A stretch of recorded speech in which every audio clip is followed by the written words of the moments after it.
they join more than 2,000 other American soldiers and militia fighters and attack the Redcoat invaders in Ridgefield, Connecticut. British force prevails, but the Americans' rapid and fierce response ensures that the Redcoats never invade the interior of Connecticut again. Still, the King's Army outnumbers and outguns the Patriot freedom fighters on every front. And in their hearts, the Revolution's leaders believe they will lose the war before the year is out.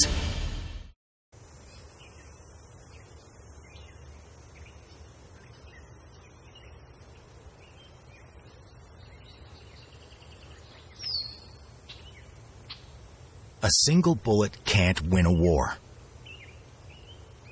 But no one will come closer to proving that wrong than 26-year-old Timothy Murphy. It's got to be 250 yards. 275.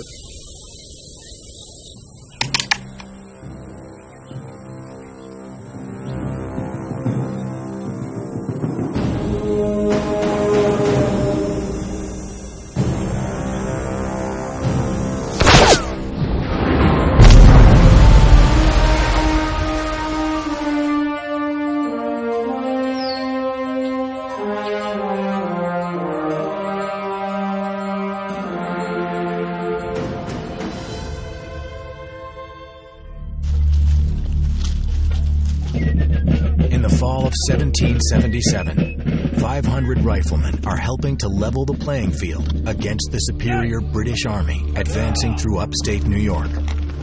Pennsylvania backwoodsman Timothy Murphy is among them.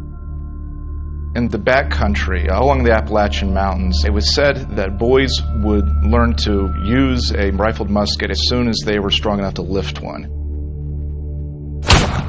So his boyhood would have consisted a great deal of hunting in the woods, and that's where he got his early training using the rifled musket. Murphy and his fellow riflemen are such deadly shots that the British have nicknamed them the Widowmakers. The secret of their success is more than raw skill. The accuracy of their Kentucky long rifles is off the charts compared to that of muskets wielded by most American and British soldiers.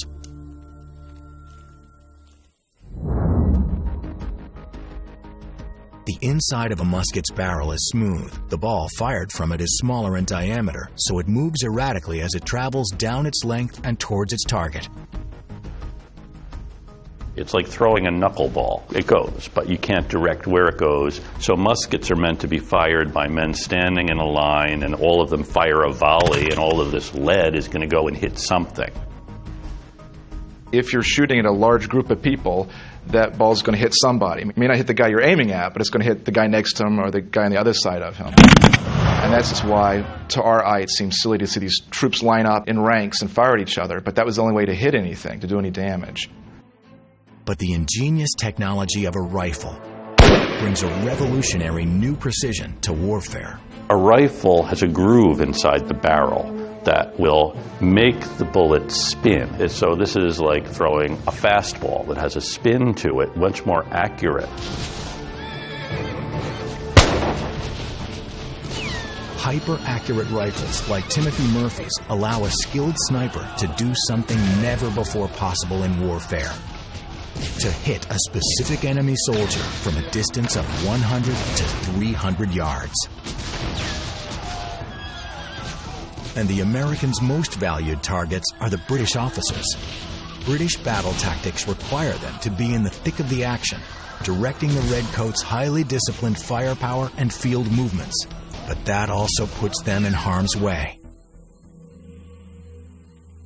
Even at Bunker Hill, the Americans are targeting the officers, because if you take out the command, these men won't know what to do. When you pick off the British officers, and they're used to fighting in formations, it created just the kind of chaos that the Americans needed to win.